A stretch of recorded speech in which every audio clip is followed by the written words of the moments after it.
اعوذ باللہ من الشیطان الرجیم بسم اللہ الرحمن الرحیم۔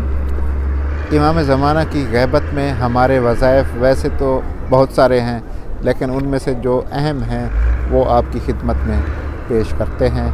سب سے پہلے ان کی سلامتی کے لیے دعائے امام زمانہ پڑھنی چاہیے، اور دوسرے نمبر پر دعائے عہد پڑھنی چاہیے۔ اگر کوئی شخص یہ چاہتا ہے کہ میرا شمار امام زمانہ کے ساتھیوں میں سے ہو تو اس کو چاہیے کہ 40 دن تک روزانہ صبح کی نماز کے بعد دعائے عہد کی تلاوت کرے۔ اگر وہ غیبت کبریٰ میں اس کی رحلت ہو جاتی ہے، فوت ہو جاتا ہے، تو پھر بھی روایات میں ملتا ہے کہ اس کو امام کے ظہور کے وقت اس کو زندہ کیا جائے گا اور امام کے ساتھیوں میں اس کا شمار ہوگا، اور امام زمانہ کا ہم رکاب بھی شمار کیا جائے گا۔ ظلم کے خلاف کھڑے ہونا اور حق کی پیروی کرنی چاہیے۔ امام کی غیبت میں ہمیں دینی احکام کے حصول کے لیے علماء کی طرف رجوع کرنا چاہیے۔ گناہوں سے خود کو بھی دور کرنا چاہیے اور دوسروں کو بھی گناہوں سے دور رہنے کی تلقین کرنی چاہیے۔ دعائے فرض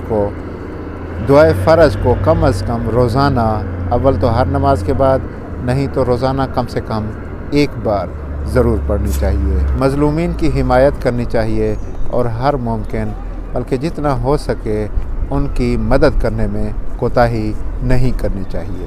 امام سے مدد حاصل کرنے، ان کی غیبت پر افسوس کرنے اور اسی طرح ان کی غیبت میں گریہ کرنے پر دعائے ندبہ کی بہت بڑی فضیلت ہے۔ دعائے ندبہ پڑھنی چاہیے جمعہ کے دن خاص طور پر، اور اس کے علاوہ عیدین، عید فطر، عید الاضحیٰ اور عید غدیر کے دن دعائے ندبہ کا پڑھنا بہت بڑی فضیلت کا حامل ہے۔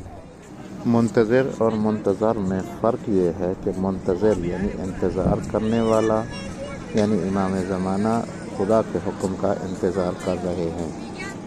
منتظر یعنی جس کا انتظار کیا جائے۔